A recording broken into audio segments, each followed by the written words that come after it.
Hey, good evening, everybody, and welcome to what the hell's this show called again? Oh yeah, I think Pop Writers Pop Go. Brother- yes, Pop Writers Go. The Pop Go the Writers, and we welcome back returning champion Paul Story, who has Hey, been gone for a couple weeks now, and I wasn't sure he was going to show up tonight because I hear you've been sick. I have been sick, feeling much better though.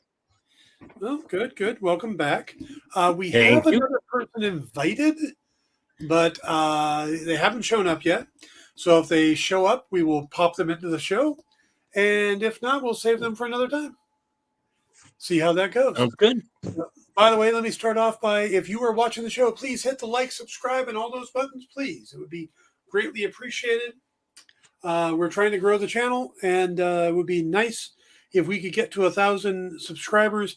That would actually open up a lot of interesting tools we'll be able to use to help promote the site or the channel. So we are going to talk about a few things tonight.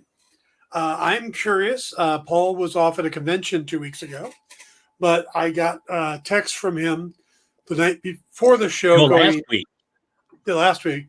Yeah. Damn you. I watched Malkovich as Poirot. ABC murders. Yes. I want to get your thing on that. I go into a new show. Well, it's been on for a few weeks now, but Winning Time, the story of the Los Angeles Lakers, which is co-written. Most of the episodes are co-written by comic book writer Rodney Barnes. I did not know that. Philadelphia and a few other stories like that. Yep. So I want to talk a little bit about that because I'm 6 episodes in. Number 7 drops right now. And then we are going to do our normal chit-chat about Moon Knight, which I believe Paul's a fascist and hates. And well, let's wait for that segment. Yes. Gotta have suspense. Yes. I hate to interrupt, Dan. Did you have a little accident sometime in the last week or so? Accident? What do you mean? You seem to be missing a tooth. Oh no, that's been gone for a long time. Wow, I am completely unobservant. Yeah, that's been gone longer than I've been doing this show. Oh, okay. Well, this gives you an idea how I'm going to be today. What threw me off is that I did have something that happened about 2 weeks ago, and I didn't remember telling you about it, so I was surprised. He's psyched. I have had some issues with my legs of recent. Right. I am recovering from cellulitis where there's an infection in the skin. It's there was some wounds on there, but I had this fun little thing happen where suddenly I looked down while working and my right foot was all covered in blood. And I got up and went to opened the bandage, and it started shooting out like a rainbird sprinkler. Oh, that's not good. Yeah, not the normal trickle down the leg. Yeah. Painting the wall type. So I put pressure on it. The paramedics came out, went, "You did the right thing. We'll wrap that thing that you put on there." They never even looked at it. Sent me over to the emergency room, which my mom drove, which I have to tell you, her driving my truck over to the emergency room was scarier than any of the other stuff. I was going to say, had you taken off the wrap at that point, it would have shot even farther. And then, I got to the emergency room by 11 and was back home and was doing my show that afternoon. So wow. Yeah. So it's improving. I'm getting better. I hope to be back out on the con circuit starting this summer. We shall see. I will not be at Riverside Comic-Con Revolution, which is a show I absolutely adore and am sad that I'll be missing. They even reached out to me to ask if I was ready to go back to the shows yet, and I had to decline. So I appreciate them greatly and will be there as soon as I can. But putting that aside, that is also why I took up crocheting. And if you see my Facebook page, you'll see the finished blanket. Yep. Very nice. Yeah. and I'm almost finished with the second blanket, and still well over halfway through the very first one I did, which Yeah. is still in progress. So, yep, I'm Well, 50. I look forward to my package arriving soon with just a bunch of crocheted on it. Oh, if I'm not if going to do what you want. okay, come on. If I was going to do a blanket for you, it would be like American flag colors. It's like Captain America thing going on. So Why would you do that? no idea. No particular Mhm. reason. So, Yeah. all right, let's hit the highlight of today, which is gonna be you talking about the ABC murders. It just, as you pointed out, John Malkovich's accent is so incredibly unstable, just erratic. Sometimes he just sounds like John Malkovich doing his usual unusual timing, Mhm. and you're going like, all right, that's a choice. But then every once in a while he dips into what I guess is supposed to be Belgian. Who knows? Maybe I'm not really familiar with Belgian accent. And it's just weird for somebody of Malkovich's caliber to just sort of like be all over the place with that. Yeah. I will give them credit, having not read the story recently. They did um, the big reveal of I guess spoilers have been up on this before. So the reveal that the guy we've been following, and we're like, oh well, he's the bad guy, and Poirot is honing in on him, and then we hit the point where it's like, guess what? He's not. He he's not the bad guy. I mean, I they got me on that. I was very befuddled there for a second. Adjusted pretty quickly Mhm. because the the reveal made sense in the context. But yeah, just oddly paced. I didn't hate Rupert Grint's character, but I couldn't quite figure out what like he his again, and I don't know that this in the case. I don't think it's Grint. I think it's what the script did was like, oh, he's warming up to Poirot. No, he's not. Still hates Poirot, but he cares about his old uh uh uh, captain or whatever. And then it's like, sort of. I like the dialogue keeps going back and forth in ways that you go, why is he? Is he just looking for uh uh this? Is he just that dedicated to the solution? Because he didn't seem to be earlier. Yes, it was just very odd. It um it was, to me, it seemed like a reinterpretation of Poirot to try and kind of give a feeling of the 7% solution for Sherlock Mhm. Holmes. Oh, look, we're filling in all this backstory and revealing the man behind the myth. And it's like, eh. So, Yeah. yes, similar. Yeah, go ahead. I'm sorry. Just All I rambling. was going to say is that everything that they kept from the original novel is what worked.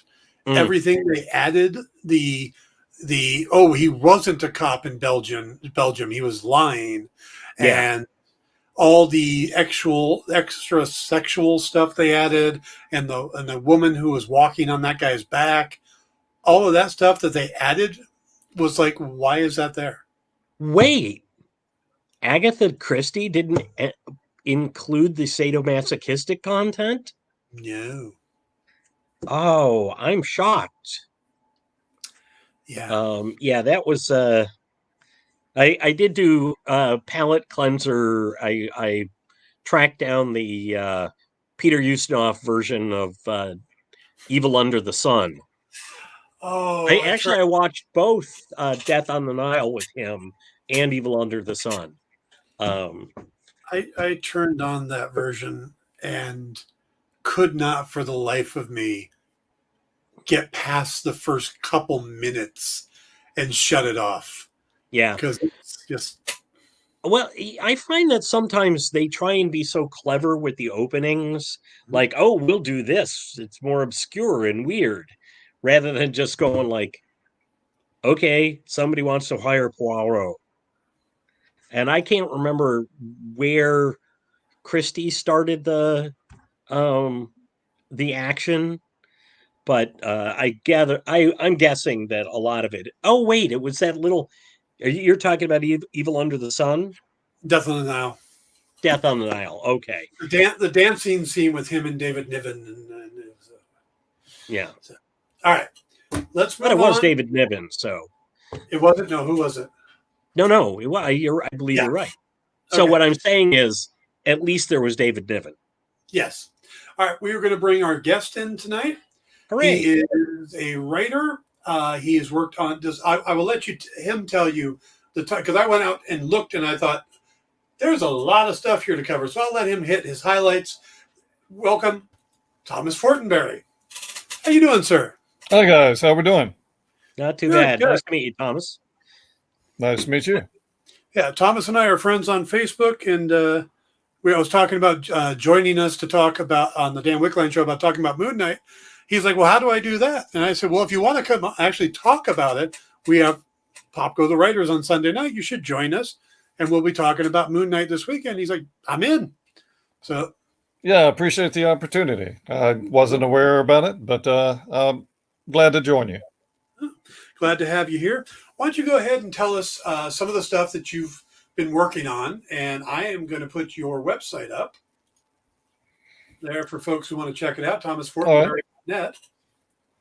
Yeah, I do a little bit of everything. I've been writing for years, to varying degrees, but I've written and just been published in just about every genre there is. But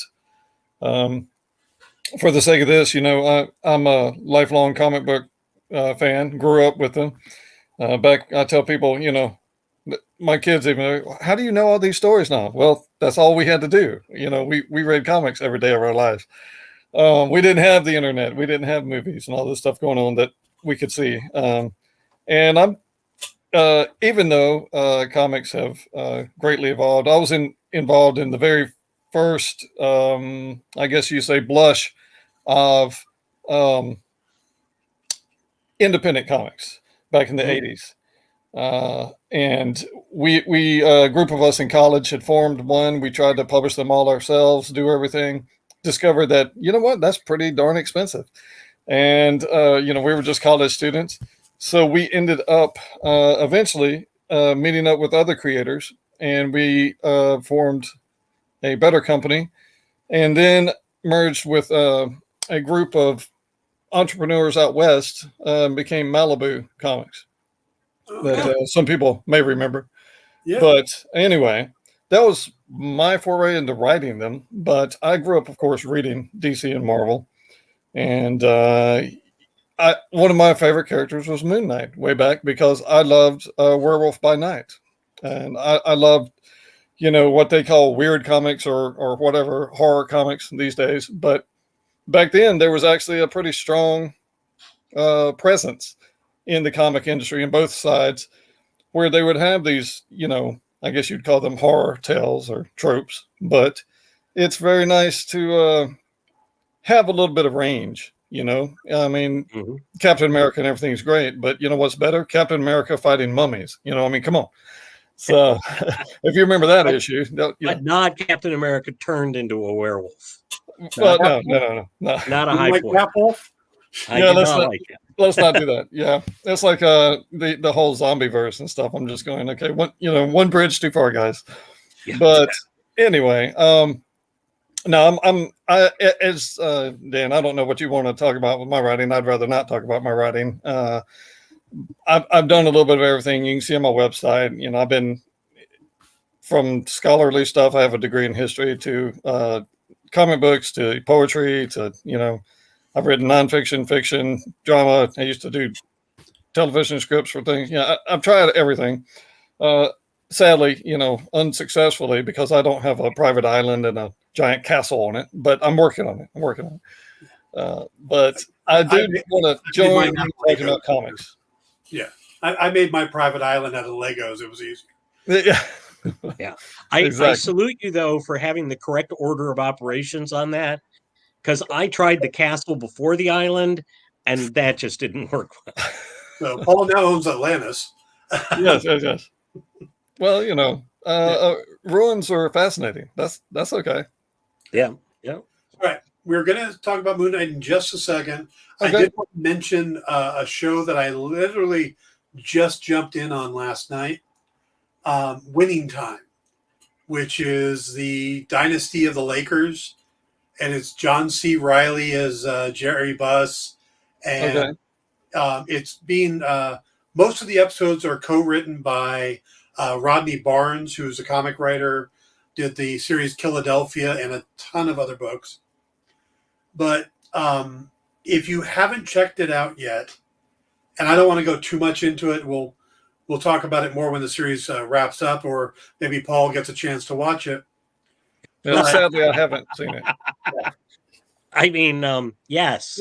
This I get that you would think that it's for somebody who likes sports, but this is one of the best written and put together series I've seen in a long time. There is fourth wall. Put it this way: Michael Shannon was originally cast as Jerry Buss and couldn't do what they wanted to. He quit because he couldn't handle the fourth wall breaking that they were doing. It wouldn't work for the way he acts. So that's when we replaced him with John C. Reilly. But because they cast Reilly, it upset Will Ferrell so much that he will no longer talk to or work with Adam McKay, the guy who directed the first episode, and who cast John C. Reilly over Will Ferrell. That's weird, because it seems like Will and John got along. You would think. And Adam McKay has done a bunch with them. But it really pissed off Will Ferrell, or hurt him, I guess. But the show is just, I expected kind of a funny or fluff piece. Yeah. Oh, yeah, this was the year that Magic Johnson got drafted, and this is their championship year, and all this other stuff that happened that year. And it is all the dirty laundry as well. All the downside. Kareem Abdul-Jabbar was pretty much just waiting to quit, and Magic and his dealings with trying to, deal with fame and all the financial problems. And there's a mob hit in the middle of this. Wow. But I was so surprised with how good it was that you can forget that it's the actual basketball part of it is a very small part of it. Right. It's more of a business drama that just happens to be based on a real story. And it's really well acted. Besides John C. Reilly, there is Brett Cullen, Sally Fields. I can never remember actors' names when I need them. He just played the John Connor in some of the Predator movies or the Terminator movies. Yes, that guy. Yeah, let me pull this up. The young one, or oh, I know that. Are you talking about the one from Genesis? Yes. I can't remember his name either, but I know exactly who you mean. Yeah, Jason Clarke plays Jerry West. Brett Cullen, like I said, John C. Reilly. Michael Chiklis plays the owner of the Red Auerbach, the owner of the Boston Celtics, and he plays an asshole, just over the top, and it's great. Adrian Brody, Sally Fields, Gabby Hoffman. I am just really surprised how good this series really is. Mm-hmm. So interesting. So if you're a Laker fan or like me, I grew up in LA. I was 9 years old when all of this happened. I just started watching basketball. So I was, oh, who's this Magic Johnson guy? Everybody seems excited. I'm 9 years old. I'm watching the first championship that I could see. But to get the whole behind the scenes thing and see these guys for really what they are, it's really surprising because they're kind of immortalized now. And it's just a very much a, this is everything. This is the good, the bad, and the ugly, you know? But the fourth wall breaking is one of the most surprising parts of it because they'll be in the middle of making a deal. For, Bus bought the Lakers and the Forum for this package deal that was half cash and half real estate. And one of the things in it was the Chrysler building. And he's working the deal. He goes, yeah, we're going to give you half cash. This is the 18 million up front. It's these big, and then we're going to have the cash. And he'll turn to the camera going, we don't have the cash. I don't know what the hell we're going to do, but I want this team. Right. Where the whole thing starts off with him waking up in the Playboy Mansion next to this naked woman. And he just starts talking about, yep, today's the day. I'm going to go buy a basketball team. And it's a surprisingly good show. And like I said, and surprisingly, that's probably how it actually occurred. Oh, no, I don't doubt it. It's all based off of a book. Right. And living in LA, you would think that if there was a lot of BS in it, that there'd be a lot of them coming out going, oh, that's totally unreal. I'm not hearing any of that out here. So, well, some people do have the magical ability to, speak reality into existence and create entire empires out of thin air. So that's, Yeah, and that is pretty much what Jerry Buss did. And it is just fascinating. I mean, Paula Abdul is a character in this because she was the first Laker girl. Right. And other, like I said, Chick Hearns, who was the voice of the Lakers for years, and also Bowling for Dollars, if you guys ever saw that when you were kids. So, just to touch on one thing for a second, when you were talking earlier and prefacing what you were saying, say, oh, I know it sounds like sports, but wait, it's good, blah, blah, blah, I always want to tell people the same reason I write a lot of genres because I don't believe there's, a good genre or a bad genre. A lot of people are like, oh, well, fantasy sucks, but sci-fi is better, or whatever. And it's just like, no, you're wrong. They're all good. It's just the story, that it's like I taught for a long time, and I would tell kids, whenever a kid encounters a classic, is I don't want to read that old, boring, dry old, and I told them all the time, it's like this book cannot possibly have existed for hundreds and hundreds of years with every generation in culture reading it if it weren't good. Just give it a try. I know the Iliad sounds horrible. Just try it, or anything, Tolstoy, War, it doesn't matter who it is. If you just will give it a try, you'll be surprised, guaranteed, because it's a great human story. Just wait. And that's the same way with it. It could be any subject. Look at what The Sopranos did for crime. It could be any subject. And if it's well done, it's well done. It doesn't matter was it sports? Was it, like guy picking up trash? That was pretty much aimed at me, though, because Dan knows that I am not a sports fan. Your type, which likes to refer to it as sports ball, and actually likes to come out and talk about how much they don't like sports, because it's almost like those who grow up being called nerds have kind of flipped the switch now because all the big movies are superhero movies and comic book movies, right?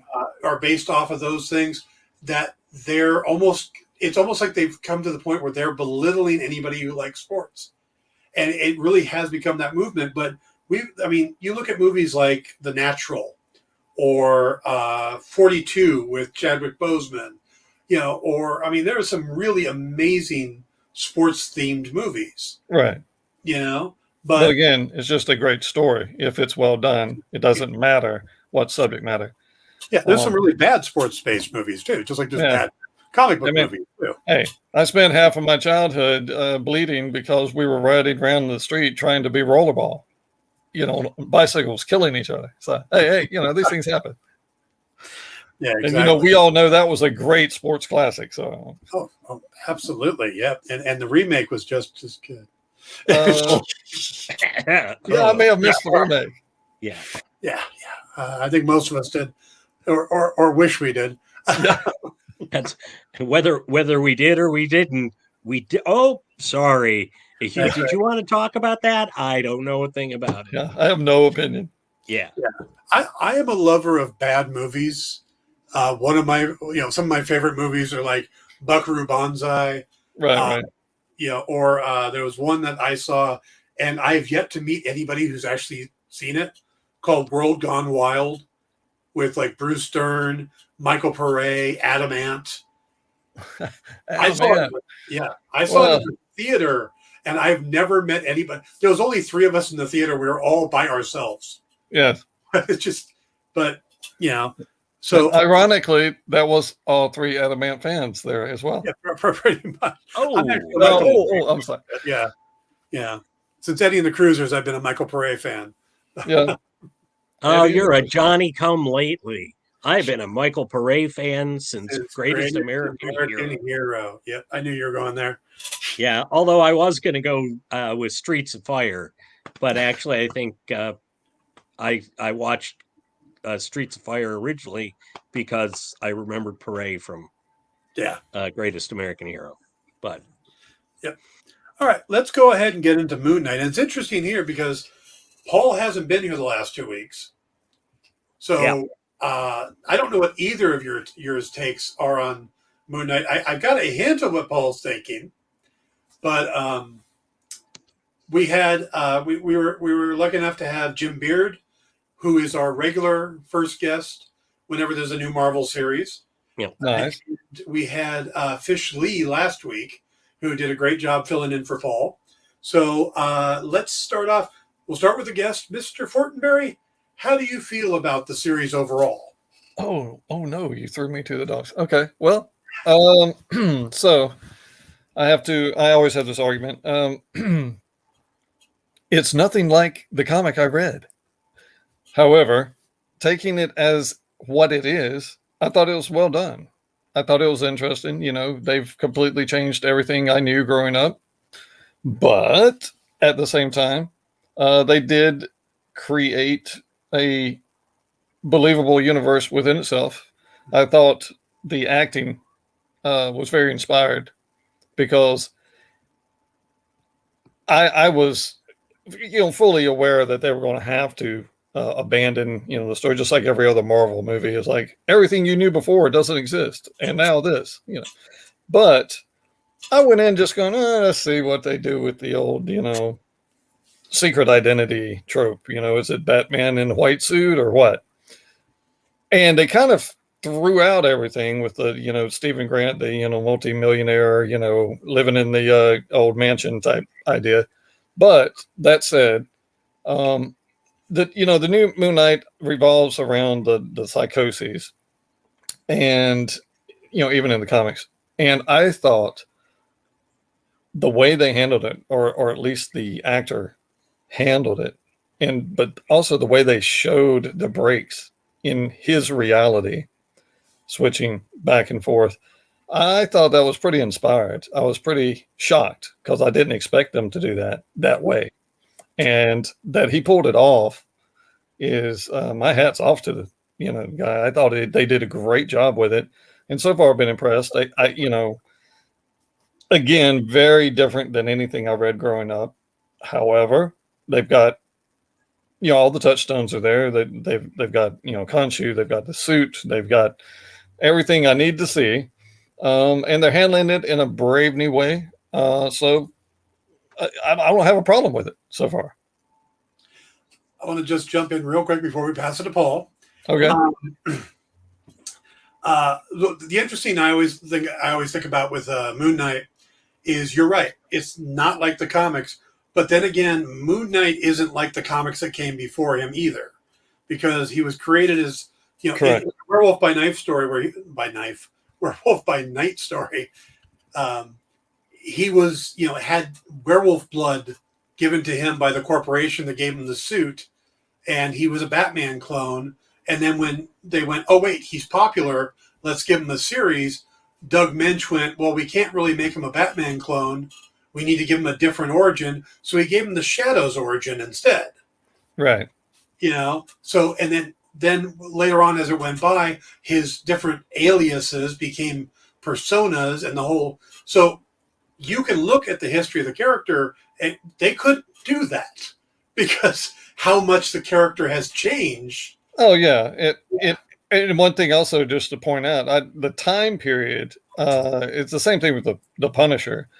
Though he's very popular and is doing very well, and I even like the latest iteration on the TV series.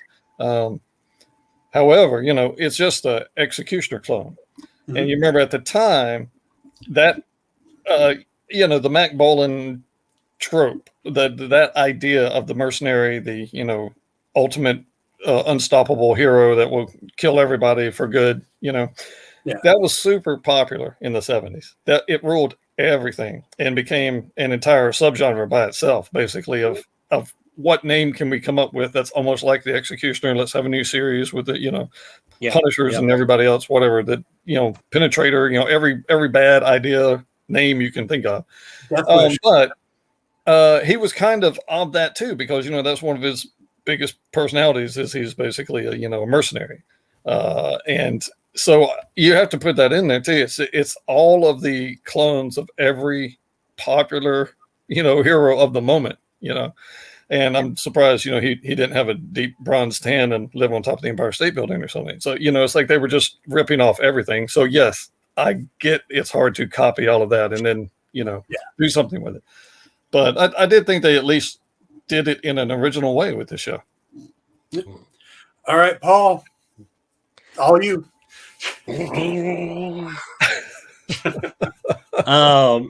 So I will say it's interesting too that Doug Mensch, who I think was the guy who came up with Matches Malone as a Batman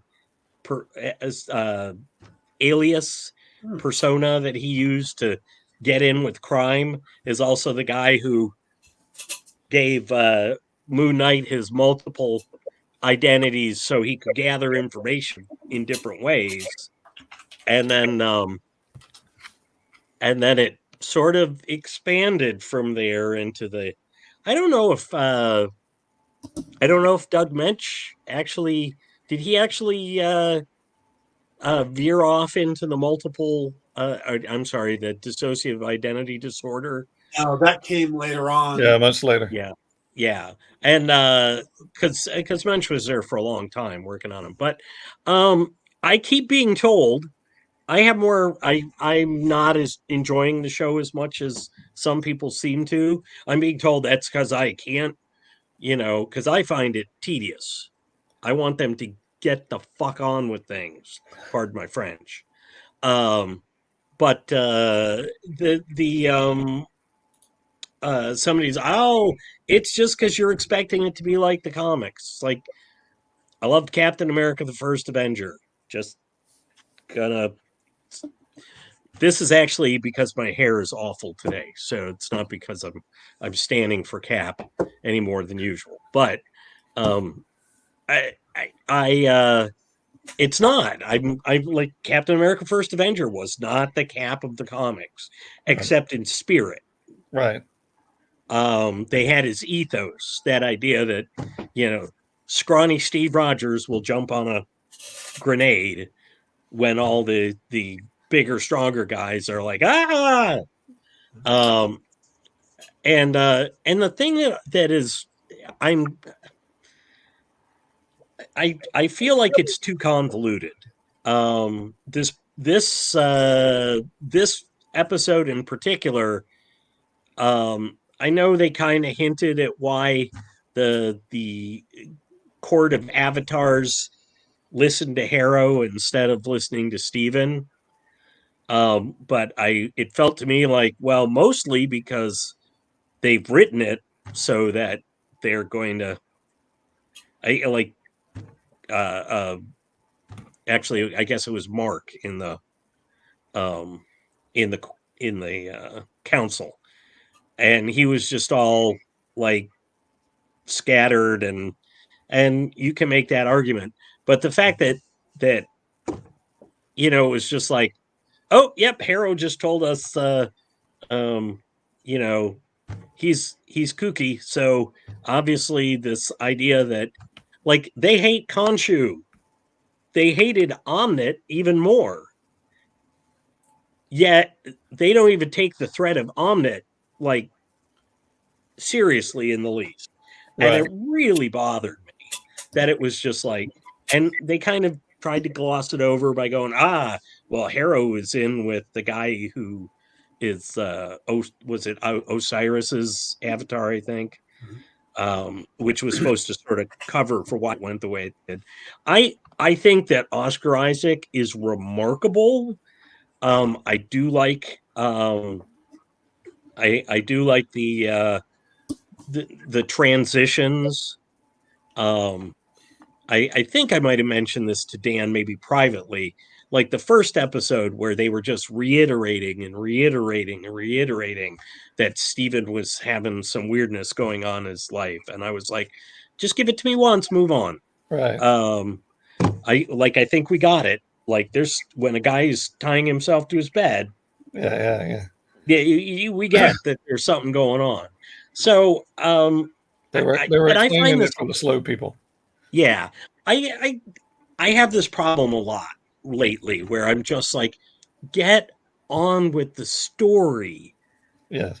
Like, treat us like we understand a little. I think that the cast is good, although I don't know. I like Ethan Hawke as an actor a lot, but like Harrow just sort of feels weird to me. Yeah. He just feels he doesn't feel concrete, which maybe that's what they're going for. But they start off with the great thing of him taking his sip of water, crushing the glass, and putting it into his Shoes. sandals. And it's like, whoa, this is really something's going on here. And then he just sort of drifted off into cult leader. Yeah. And the stuff that they started with seemed to me like, oh yeah, there's going to be more to it than that. So I'm enjoying parts of it. I'm still interested to see where it goes. I do like the reason why, when that the Mr. Knight incarnation is because Stephen is not going to call. He'd only seen the. Yeah. No, he hadn't even seen the suit. So he thought suit. Yep. Yes. And I did like that bit. That's an interesting explanation. Yeah. Since they do, and I'm a sucker for a faceless hero in a suit. Yeah. So I wanted to like it more than I have so far. But my reasons for, it's not like the comic. No, it's not going to be. They can't. You got to fit 6 hours. You can't do 40 years of comics in that time. And you got to update for sensibilities are different than they were, as you were pointing out, in the 70s, every time we turned around, you had the men's adventure genre of books, you had the Death Wish and all its different clones and the movies. It was the I've had enough and I can't take it anymore vigilante. Dirty Harry. Yeah. So I understand the changes have to be made. I'm more having issues with the pacing choices. But apparently that's mostly me. Well, I was trying to be very generic, but since you mentioned some specifics, there are things that bothered me here. So I did not like the Council of the Gods. I thought that was a missed opportunity. Yeah. I thought it was very weak and generic, like you said. I just didn't like the way they portrayed, these great gods, and just offhand, very flippant way. And then 5 minutes later, like you said, okay, the decision is tunk tunk, you're out of here. I thought that was rushed after like you said, spending a whole episode tying him to a bed and stuff like that. So the pacing is off. Some of the representations also I don't like, though I know this new version is out of the comics, but to me, I don't like Khonshu being the skull head, just floating around everywhere and being kind of I don't want to say a complete comical character, but a comedic character at times when they're in the middle of a fight or doing whatever, and he's having a rip-roaring conversation with his god. And it just seems to be handled in a way kind of, I had this problem with Guardians of the Galaxy, that at sometimes you just want them to be damn serious about something. And they try to make a joke about everything. Some things can be funny, but every once in a while you have to have a very serious moment, and it balances out. But I think that some of the way they're handling the gods is wrong to me. But I'm just willing to give it a chance, see where it goes, how they develop it. Because, look at how WandaVision started out. It was very, they spent entire episodes hanging out with, the Dick Van Dyke Show and I Love Lucy or whatever land. Mm-hmm. And it was a very slow burn. And then it went boom, boom, boom, So I was going, okay, we'll just see how this develops. And, like I said, when you see the Moon Knight costume, you see the personalities become aware of each other. You saw the Mr. Knight, how he, okay, a suit. I envisioned a suit. I thought that's why I said, okay, I'm on board with it. I'm willing to give it some slack because it can't be everything. But I do agree with you. There are some things that throw me right out of the narrative and irritate me. I'm going to actually agree. In your face, Dan. I'm going to agree with you on the third episode. I don't agree with you on the first two. I think I do enjoy the pacing on it. I think when you're dealing with a subject matter like dissociative identity disorder, you have to be a little more careful with it. And I think that the pacing and stuff of the first two episodes were good. And I think the first half of the third episode was really good. The fight scene, having Mark have to go through the blackouts that Stephen had to go through, the idea that there's a third, that they've been kind of building up to a third persona, where all the commentators are going, it's Jake. Everybody else goes, there's a third? But although apparently Jake is much more dangerous than either of the other two. He is in the more recent comics too. Oh, okay. Yeah. I'm just used to him being just a taxi driver. Right. He's a New Yorker. What do you think? But I will completely agree with you that the court of Avatar scene was really poorly done. That there was some interesting bits in there, but there should have been more concern about bringing back Amit. That it just really wasn't well written. The fact that Harrow pretty much used the Shaggy defense wasn't me. Yeah. And you can but you can justify some of it by, well, he's not officially Amit's avatar. He is Khonshu's ex-avatar. So, you could see that, okay, Khonshu has had issues with these guys before. He just did the, Eclipse thing. So I could see, and they already don't like what he's been doing. So it's a little boy that cries wolf. And then you have this guy come up. He goes, I'm not doing anything. He's crazy. And then when they do talk to Mark, Mark's like, yeah, I'm kind of crazy. Right. So I get it, but I don't think it was well presented. Yeah. Wasn't it a little weird that when Mark was, he was voicing Khonshu, and he went out through this whole thing, and like all the other avatars were just like, yeah. You know, like there was very little indication when it was the god versus when it was the Right. Well, they do set that up a little bit when but Bill tells you go with it. It's a little weird. yeah. So it was the first time that Khonshu had spoken through him. Yeah. Well, here's the part that bothered me the most. You're talking like you said, when you're talking with someone with mental disorders, let's handle it gently and this type of thing, right?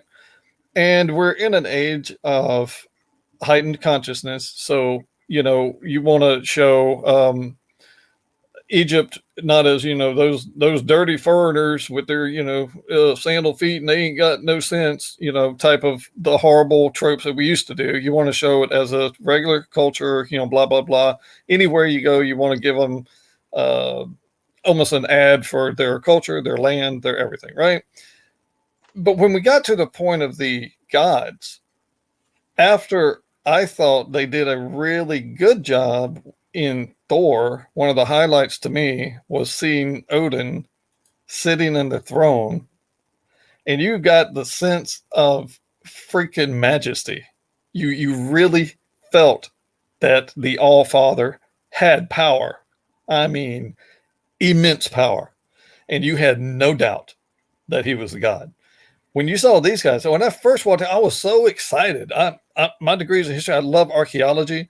And when, they said that we can have a portal anywhere, and then they go into, a pyramid type metaverse that's where the gods inhabit now. And he said, it's like the Great Pyramid. I was just ready for a big, nice dose of Egyptian mythology and the introduction of their whole pantheon, right? And then we get nothing. We got, it was like the mall food court, and there's some kids standing around with, their different uniforms for the different fast food places going, I represent the god. And you're just like, what? And there was no majesty. There was no sense of power at all. Yeah. These are also a pantheon of gods. Also gloomy. Yeah. Yeah. I mean, I think, when you're sort of just seeing them all huddled up in the shadows, it's not. Yeah. Well, I kept waiting for it to break out, and to show that they had a whole existence. Like, you see Asgard existing in its own realm, and they presented that believably. So then you can see it's in its realm, and then you come back to Earth, and there you are in Kansas with the burned out symbol on the ground, and said, well, that was neat. We traveled to Asgard, So why didn't they do something?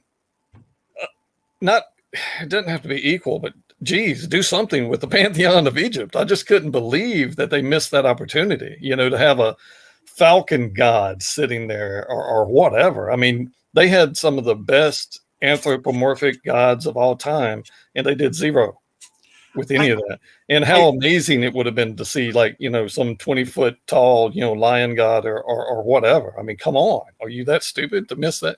But anyway. I agree that I think that would have looked fantastic, but I think the problem is that we're not talking to the gods at that point. We're talking. They're not supposed to be able to do. They're not supposed to be doing anything on Earth. Oh, right. I know they're little avatars, but yeah. So they could have done it better. Yeah, but I think they're probably saving that for later on. I hope. Because again, they're supposed to be in the Celestial Heliopolis, which is like a pocket dimension, or the overvoid, I think is what we're calling it now. So it's gonna be, I hope we will get that opulence of them, or somehow Mark goes to the overvoid or something. Right. But yeah, I don't think they. I think it's because they're trying not to show that the gods aren't supposed to really have any power. Even the light show that Khonshu does at the end, it's Steven doing it, not Khonshu. Which is weird because he was able to do the moon thing by himself, or the solar eclipse thing earlier, but it just seems that maybe they were trying to keep that because the difference is when we see Odin and stuff, we are seeing Odin, and we're just seeing the avatars at this point. Right. Maybe it just had the feeling, and this is my fear from having watched too many really bad TV shows growing up in the days before we had special effects. It had the feeling of one of those TV shows where they say, we've got a great idea, but we don't have any money. So, instead like of the alien race or the Doctor spaceship, Who. yeah, it had that just really cheap, almost slapstick feeling to it. And that's what I was just like, I was hoping for better. But anyway, we'll see. But again, minor problems. One of you was also talking about the fact that, we want to show off Egypt. We wanted to. Yeah. One of the things that kind of didn't work for me was Mogart's place. When they go to visit Mogart, and he's got this weird party going on, and in the middle of it is an El Merma game. These guys riding around on horses with spears. Right. And they barely even name drop what it is. Right. So it just looks strange anyway. But it's like are they Renfest performers? Or are they jousting? Yeah, it's basically jousting. It's an Egyptian form of dueling jousting, But they really don't spend enough time to really give us an idea of what it is. And it just seems like, okay, we're doing this to show off something cool about Egypt. It's like, why is this guy doing this? Right. I mean, okay, so he's rich. I think the giant 7-Eleven sized glass pyramid cases that he's hiding his stolen goods in is a good sign that this guy may be a little rich. I don't think we need the horse game. Right. Yeah. Other than then we want to, basically run spears through Moon Knight instead of just shooting at him. So that felt forced to me too. So again, that's when it gets back to Paul's point about it just wasn't written well. Yeah. It just really wasn't. It fell apart when they had all the pieces, but they didn't put the puzzle together. It just fell apart. Yeah. So I'm agreeing with you guys. The second half of the episode really wasn't written well. I really liked the first half. Basically, from the point of the eclipse on, the writing dipped big time. Yeah. But maybe like Khonshu, the director, became drained from having to perform the miracle, and so that's why it was so bumpy after that. But there was still a lot of little subtle nuanced things in the second half that I really liked. When they're trying to figure out the night sky, and Khonshu comes up and says, "I remember that night. I remember every night." There is such a sense of melancholy, in his voice. That it kind of flips the script on that character, and you're like, okay, there's more going on here, And but that's exactly the type of stuff I wish they would have had more of the godhood. That's what I was saying. I thought that in the realm of Asgard, the times they've shown it, they've done well showing the power, majesty, the loneliness, the everything else that they go through being gods. Even the different, little, like Loki even, has depth. And I thought they missed the opportunity here because they barely scratched the surface, and everything seems like a cardboard cutout prop up on the wall saying, there's Osiris, there's Khonshu, but there's nothing there, if you understand. And that was the first glimpse of the god we've seen. Khonshu comes across kind of petulant. Yes. Too. Just sort of like, wow, I went my way. Yes. Like does again for a big chunk of it, but then they give you those little things like the melancholiness or the conversation with Yatzil about Hathor. And it's like, wait, did Khonshu have a girlfriend? So he does come across as petulant, and the way Arthur Harrow describes him in the second episode as a blustering, fool and just all that stuff.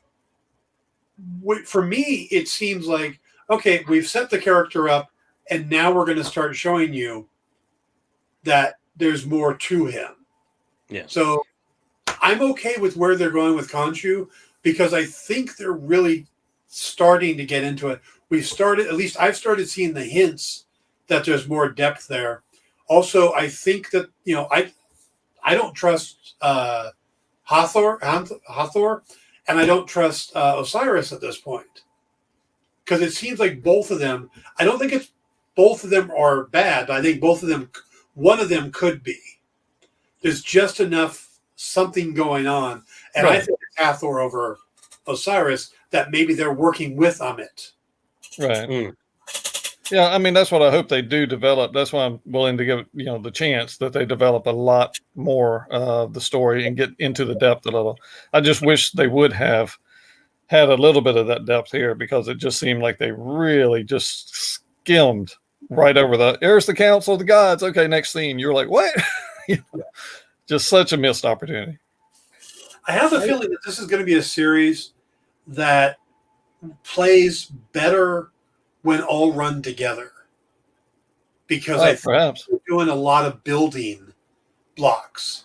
They're actually taking the time to breathe and set things up where we can. Right now, we're sitting here at the halfway point, going, "Okay, we got nothing on the gods. Right. What's Mark doing? And why did we spend so much time setting up Stephen?" Well, I think when it's done, and again, this is speculation, but I think when it's done, those things are really going to pay off, because I don't think Mark was not a sympathetic character for most of the series so far. Maybe a little bit at the end of number 3. So we needed someone for new viewers to identify with and like. And had he been the Stephen Grant from the comics, the rich guy, I don't think it would have drawn people in either. Where making him the way he is, I think, okay, we got pulled in. The moment he sat there by himself at the restaurant and got on the phone and went, "It's steak time," and he finds out that he's 2 days late. Yeah. I think everybody watching that suddenly was like, felt heartbroken for him. Right. Yeah. And because you sense the dysfunction. He's utterly dysfunctional. He doesn't know what's happening. I was a bit confused by something, and maybe this is my maybe this is my ignorance of dissociative identity disorder, although my impression has always been from various and sundry sources that personas identities come out under certain circumstances. Like there'll be a character, not a character in the show, but there'll be an identity that comes out because the core identity needs emotional protection or physical protection. And like all the times where they're stuck, where Mark's going, Stephen, let me have the body. And it's like, that's not my impression. And I wonder if they'll actually establish that it is not traditional DID. Because where he's like going, give me the body. That my understanding is that's like a trigger that, right. If he was in physical danger, he would switch to the protective identity. But maybe I'm also like too inundated with stuff from media. That may be coloring. No, I think perhaps it's just a little bit. That's too much real. And this is again still a comic book action show, so they're just kind of like throwing terms out there. And he's got all these personalities, but then on top of that, besides him having the disorders, let's just also say that maybe he operates on a whole different level because he's got the Khonshu, overlay and things like that. Yeah. So, but again, baseline, I think it's a comic book. You just kind of have to throw actual science and reality out the door. Well, from what I've been reading, I did some digging into this. Paul, you're kind of on the right track. Most times with dissociative identity disorder, there are different aspects, and those aspects come out from certain stressors. So there is the often childlike one when things are overwhelming and they switch into, or there is the protector one there are different aspects, and the big fallacy about DID is that it's not really multiple personalities; it's multiple aspects. So there's not really fully formed personalities. We all have various aspects in our personality. Those most of the time when somebody has DID, it's because those aspects are broken into these different people in a sense. Personas, right? But they're not fully formed. So you do get stuff like, somebody he needs protecting, and Mark would be kind of the protector one in a sense, but not completely. There's a good chance that whoever this third one is the protector, because you look at the things that have been getting done in, and I'm going to use Scott McCloud's term, the blood in the gutters. The things that have happened in between have been things like the goldfish got rebought, the date was made. These are things that would help Stephen exist, would keep Stephen safe. And those aren't things that I could see Mark doing. The fact that Mark had a cot set up in his little safe house storage unit tells me that Mark would get done with a mission and sleep there, where Stephen would wake up in his bed. Somebody had to get him home, and I don't think Mark was the one to worry about it. But maybe it was the taxi driver. Yeah, it's probably Jake. But there's also the fact that Mark talks about that there is that he used to have it under control until a little while ago. And it seems like, at least from watching the show, the impetus for the walls breaking down is the scarab. Because the first time it happens, he has the scarab. Right. And then when he loses it, Mark takes back over and wipes everybody out. And as soon as he gets it back from them, Stephen comes back. Right. Yeah. So Mark would pop out when things got extreme, and then Stephen would come back. So I think that scarab was the catalyst. And then once the scarab got out of his hand and was put into the storage unit, it kind of went back to normal. And now it's all screwed up. So I think it's kind of the aftermath. But I think the scarab is the catalyst. Yeah. I thought it was weird talking about the scarab. Like, I don't know why Harrow bothered with anything. He was out there, getting the scarab. I don't know why he needed to find the stuff out of the tomb or anything. Supposedly the scarab pointed him to Omnit's tomb. So resting spot. Yeah. It seemed weird, like why he was still worried about the rest of it. Because the whole rest of the episode was a race trying to stop him from getting there, and then he was there. Yeah. Yes. Like, we've got to stop him from doing what he's already done. Yeah. So how long before at some point Mark figures out that they're digging in the wrong place? Boy, it does have that feeling to it. It does. Yeah. I get a lot of Indiana Jones vibes, and I get a lot of Mummy vibes. Yeah.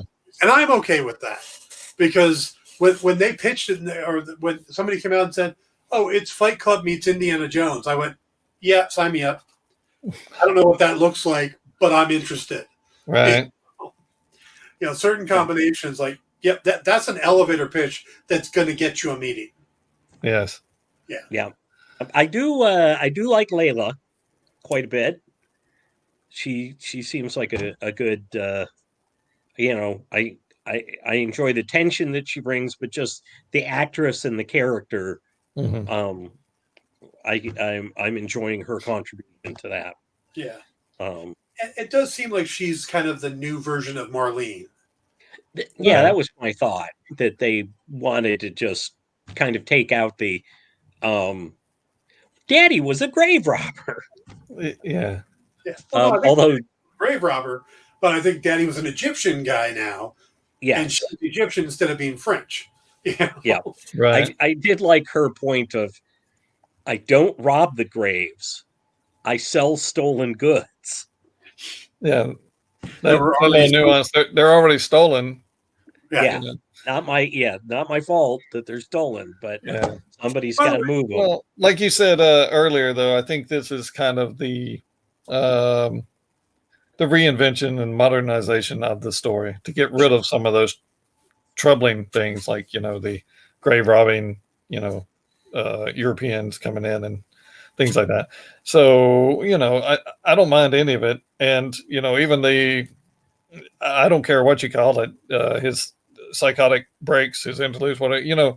I thought, you ever seen Doom Patrol with the young lady with the 40,000 personalities down in the subway? So I think that you can handle anything well, and you don't even have to have a valid psychological reason behind it. You can just show it and say this is the way it is in their world, right? yeah, And if she was riding around on the subway with 40 different personas that are all protecting different aspects of her life, and that worked. So I don't see why. Like I said, I had a totally different Moon Knight growing up, but when I saw this one, and the first time when he is waking up on driving the truck and he's covered in blood or whatever, all these things over and over again, I was like, okay, I'm in. It works, whatever. However they want to handle this one, that's the way this Moon Knight operates. The one that worked best for me early on was where he couldn't give the scarab. All right. And then they're like, Harrow's like, all right, get him. And then he blinks and there's just people sprawled out all over. Blood everywhere and people on the ground. And he's like, what happened? Yeah. I mean, there was they've done some really nice stuff with that, but this is a constant thing with me lately, and maybe I've just been ruined by the internet, but I feel like King Arthur in Monty Python and the Holy Grail talking about the holy hand grenade of Antioch. Skip a bit, brother. Just like sometimes I'm just like, can we just kind of move it along, just pick up the pace. I actually have a different feeling on that, in that when these episodes end, I actually feel like I got to catch my breath, because it feels like, again, they're putting so much into it, but it doesn't feel like it's dragging to me. Again, I really wish they would have done better on the Court of Avatars, and they could have done a little better job on meeting Mogart. And I'm curious if he's coming back, because when they talked about Gaspard Ulliel and his role in this, it seemed like it was bigger than what we saw. Right. And in the comics, he's supposed to become Midnight Man. Right. But they said that he was playing Anton Mogart. They never said he was playing Midnight Man. That's true. And sadly, he's passed away now. Yes, skiing accident in January, right. But he had finished filming all his stuff by then. Right. He was on about to start a different film, I think. Yeah. So, but let me just say this, Dan, to you talked about it being maybe better when you can watch the whole thing as almost like a film. And this is something that I've struggled with the new Star Trek, for instance. The fact that I think streaming as a opportunity or whatever now has changed the way they create stories. Episodic stories seem to be a past tense, and they drop entire seasons at once, and so you basically film a movie and then break it into pieces. And this is something that bothered me a lot with Star Trek, even though it's extremely well done. I don't have any problems with the actors or anything like that. I struggle with the fact that my Star Trek, what I want to see, is one-off adventures. Each episode is a totally new thing with a totally new danger and a totally new race or a totally new world or a total new whatever experience. I don't want to see something that I have to watch, 20 shows of or something to get the point. Because in the future, I may have time to watch, the fight a Klingon, but I don't want to have to watch, 2 months of episodes to finish fighting the Klingon. Just that drives me absolute batshit crazy sometimes. So I do regret that they seem to be, same with WandaVision, all these other ones, they seem to be creating movies broken into parts rather than episodic shows, which is what TV used to be. Now I realize the future, it's, too bad for me, I'm old. But that's my only problem with these styles of storytelling, is that everything is just a pause in the middle of the action. And, you better stay tuned because you don't know what the hell is going on. And that I would rather them finish a succinct story and then the next episode, like a comic book does. Yeah. Well, but comic books have done that too, where they used to do individual stories, and now most of them are writing for the trades. Well, and either 5 or 6 issues make the whole of the story. Correct. Yeah. So you get like 2 stories over the course of a year instead of 12. Right. Yeah. And that's what I'm saying. I think just part of the way things are now, the technology, everything, since, just the way it is. But I do regret it. And I think that's not that it's bad. It's just part of the problem I'm having with these types of shows, is that it does feel to me like I'm just watching a movie and it paused and I'm supposed to go get popcorn and wander around the lobby and come back after the intermission. It doesn't feel like an episode. Yeah. I can see that. And I know when I was a kid and, as soon as it said "to be continued," I screamed. Right. I didn't want that. I wanted that. But but they were rare. It wasn't every episode. It didn't feel like that to me on Hawkeye, which I was just thinking about. They felt, yes, it was an overall story, but it felt like a little better packed, Correct. The explanation that I've heard, and this was in relation to comics,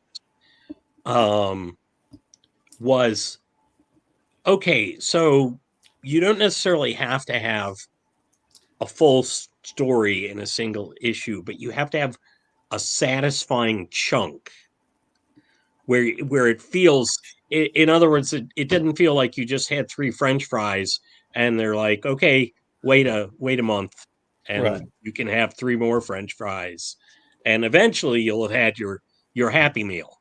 But that it has to have, there's got to be something substantial to it that makes you feel like you got something worthwhile out of it. We should start doing that with the show. Just do part of the conversation and finish it later on, or no, I meant like give at least something that makes people feel satisfied. Yeah, well, there's a full story. There's an arc to them. That's one of the joys of comics. You could pick it up and, it might be Dr. Doom again or, whatever, but you still got a full story that time. You finished it. He was beaten and thrown back into Latveria or wherever, something occurred and it was over. It didn't just drag on forever. I know, you're going to see him again in the future, but at that time, Kang was beaten or whatever villain was, that episode is over and you got the full story. These don't have a full story. They're just always part of a few seconds of an arc that you'll get the story, 3 or 4 months from now. Good luck, and that's the only thing again, it's just like the Star Trek Discovery stuff. It's a different form of storytelling. It is basically a movie. And I just wish that they would be more, since these are based on comics, I thought the Hawkeye did do that a little bit better. They were more episodic and kind of had finality to each chapter, at least. And these are just kind of pauses. And I do wish they would have a little bit of a, in this episode, he beats this guy. In that episode, he beats that guy or whatever. And it's all in the he's eventually going to get to Harrow and, restore the honor of the gods or whatever, but at least have some succinct individual stories along the way. I think Netflix is also part of the part of the reasoning. I don't want to say part of the problem, but when Netflix put their model out of, we're going to do 13 episodes, we're just going to give you all at once. Yes. It created this model of type of storytelling, Right? which is great. But then I think they realized that when you do that, your life expectancy for the series is actually shorter, because when you have a show that comes out weekly, you talk about it more. Correct. We do six, they do 6 episodes. We do 6 episodes of this talking about it. It goes like that. But it builds anticipation, Yeah, but something like The Witcher comes out, which drops all the episodes at one time, and you watch it, and you get hooked, and you watch all 10 episodes or whatever it is that season, and you spend that weekend talking about it, and then the next week, everybody's moved on to the next thing. So, that's what I said. It's a different format with the streaming universe. I understand that it's just the new way, but like, to me, I still, with all of these shows, I watch them usually 1 per week. I just don't. I know people who stay up. It always irritates me. I have thousands of Facebook friends, and about half of them, by Monday morning when it drops on Sunday, they'll be telling me the end of the series, what happened, and I'm just like, I have to completely censor myself for 3 or 4 weeks before I can get through anything, just because everybody watched it in one 10-hour sitting, where they didn't sleep or something. But I'd like drawing things out and having, like you said, a conversation and thoughts about it over time. I think it's a different form. It's like reading a book. It takes a little bit longer, and it's a little meatier, and when you can reflect on things, it's much better, I think, than if you just, you got it rammed through and then, hey, let's go grab a lunch. It's already over. I mean, that. Well, even back when I was writing for Bleeding Cool, we would do like the Netflix Daredevil came out, and I sat down and watched the whole thing, and I had to write my thing on it, and my write up, we did 1, and that was it. Right. But when Altered Carbon came out, I had to do stories that whole weekend anyway. So what I did was I watched an episode, and then I stopped, and I did a write up on that episode. Then the next one came out, and I did a write-up on that episode. So even though all of them were there, I paused and wrote up. And those turned out to be some of our best viewed articles on Bleeding Cool at that time, because we were breaking down each individual episode, which, again, works really well for these things. But I can totally get and appreciate the idea that it would also be nice if they were a little more episodic, a little more old school, a little more. Right. I do wish they had a finality per episode and a continued story. That's just me. Yeah. But to your point, what you just said about your reviewing and that they were some of your better shows, this gets back, my mother was an English teacher, so everything goes back to, literature and stuff with me. But I had to, maybe unfortunately, I had to read all literature and all the great poets and, everything when I was growing up. When everybody else was playing and being cool, I was the nerd at home going, oh, look, Lord Byron, But Tennyson, had the definition of poetry that was really, it's profound, and it just carried with me through life, and it applies to kind of everything that you want to enjoy. But it's basically poetry, he said, is the powerful overflow of emotion, right? It's that raw, just your love, your hate, your whatever. And you can feel that in poetry. Poetry isn't prose. It's very immediate. It's very succinct. It's very cut down, and it's very powerful. However, he said this is the powerful overflow of emotion recollected in tranquility. And that's the difference. When you can think on something and digest it and absorb it and come at it from different ways over time, it changes. Your immediate thought on something will be very different than your thought 6 months later, you know. And I think that's part of the problem with these shows, that the speed, you know, everything in our culture is faster, faster, faster all the time, you know. Yeah. But I think that's part of the problem, is that they do not draw anything out. They don't develop things over time. It cuts down on your enjoyment, because, like you said, if you're done by Monday at lunch and you never hear of it again, then, you know, there is no time to reflect. And I think we're losing that. That's one of the problems. Meanwhile, I'm sitting here going, why does it take so long? Yeah. Well, no, but that's different. You're talking about within the story, they're dragging their feet on certain things, and, you know, showing you the same scene 3 times. That is a problem in storytelling. That's still not the problem that we're talking about in, you know, ramming through 40 episodes in one sitting, you know. No. Yeah. Dan, little tangent. Something Thomas said made me think about it. Did you guys discuss the little alpine country that Stephen found himself stealing the A scarab little from? bit. We never quite figured out what country that was. Somebody suggested Latveria, and I Yeah. found that I don't think so either, because I don't think Dr. Doom is letting Harrow walk around. Right. Latveria. The director came out and said it wasn't Latveria.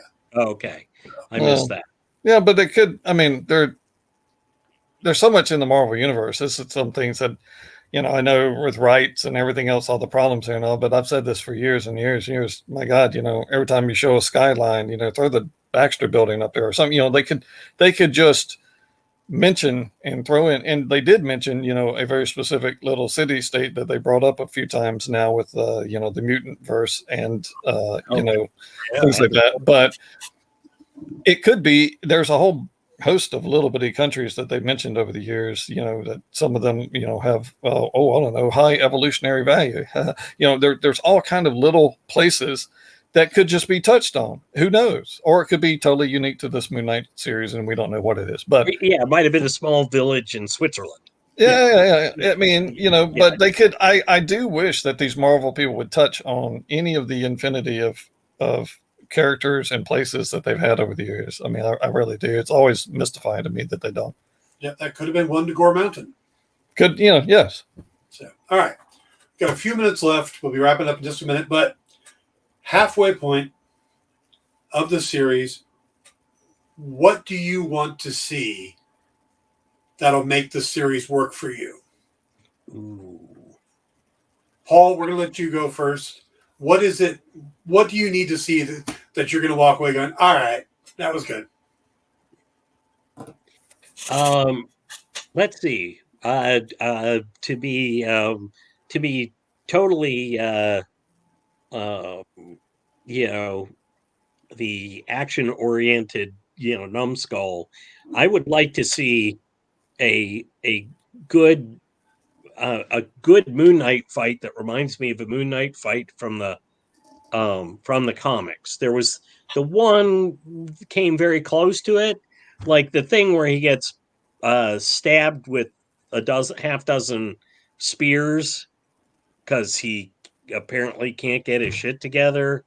I very much, that stuff very much aggravates. I'd like to see one big fight where he is dealing with like capable enemies, fights them well, and is not like, oh, thank goodness I've got this healing costume on. Otherwise, I'd be dead. Also, I want you know, the mystery of the third persona, and I want some sort of not necessarily integration of the personas, but some sort of an agreement, a compact that they're going to work together going forward. That would work a lot. That would be, I would love to see some of that, because like I get tired of Steven going, Mark, stop trying to hurt these poor guys who were trying to murder us. Stop it. Right. Did I get the accent close? little. Pretty close. Yeah. It's as close as he So does. these are the kind of things that I want to see. I don't have a big closure moment or anything that's hollering to me, but these are the bits and pieces that I'd like to see. So, how about you, Thomas? Well, I would echo exactly what you said. I'm not looking for any particular villain or any particular, thing like that to echo my favorite issue of the comic. All I wanted to see was Moon Knight well presented. You mentioned the Hawkeye series earlier. I thought they did a fantastic job showing street level important character and showing how he became bedrock in those people's lives and created what he did was heroic. So he created a hero just by his presence, right? And this is something that they've struggled with over the years. The Fantastic Four movies are a perfect example of this. Drove me crazy. I had no problem at all with the actors. I thought they were all fine. I thought Reed Richards looked like Reed Richards in the original one. I thought that Chiklis did a great job wearing his, goofy costume because back then there's no CGI, so fine. I thought Chiklis was great as a thing. My problem with the movie was, and why it failed utterly, the entire Fantastic Four franchise, look at any of them, Silver Surfer one, all of them, the Fantastic Four sat on the sidelines of their own films and watched heroic things happen. Like when the Silver Surfer stopped the end of the world with Galactus, and they sat there and looked up at the clouds and went, "Oh, that's amazing." The Fantastic Four was the hero. Their name was on the title. They weren't heroes. Heroes do things. Heroes save the day. And that irritated me greatly because it was a dropped ball, a moment. The same thing with the first movie. The heroes were there and Doctor Doom did everything. He went to space. He caused the powers. He, did all the action came from him. He even went after Silver Surfer. The next one, everything was Doctor Doom's films, nothing to do with Fantastic Four. They watched yet again. So I hope that in this one, like you said, I hope Moon Knight gets his shit together. I hope he becomes a hero, a character that's viable, not just reacting. Everything right now is reacting. He's reacting to every situation he finds himself in because he has no idea what's happening because he's psychotic. But I hope he gets it together and does something to save the day. I hope he saves humanity. I hope he, stops Summit from the destroying everybody on Earth or whatever their great danger will be, because that's what heroes do. And all I want to see is a superhero do a superheroic thing. And I want to see a great fight scene. I want to see all these other things, but I want it to be handled correctly. I don't want him to sit there and watch something happen. Then why are we watching him? That's my whole problem. I want to see Moon Knight, and I hope that they do deliver. All right. Well, I like both what you guys said. Harry seems to think that Angard the Screamer needs to live again, and I can't argue with that. What? Yeah. Sure. I don't know about in Moon Knight, but I'd be seeing Angard the Screamer. I'd like to see Werewolf by Night pop up, and that'd be fantastic. One of my favorite characters ever. They are going to do a Halloween special with a character, so it would be cool if they introduced him here. But with that, I'm going to go ahead and wrap up here because we're at the end of the show. Thomas, thank you for joining us. It was a pleasure. Thank you for the invite. Oh, please. And come back again. We'd love to have you back. I'd love to. Paul, thanks for returning. And we will be here. Yeah, see you all next week. We'll talk more about Moon Knight, and we'll finally have a chance to talk about the Batman because I'm actually going to be able to see it since it's debuting on HBO Max. Oh, good. I kept my notes. Yes. So we'll be talking about that next week. Everybody, have a great week. We will see you soon. Take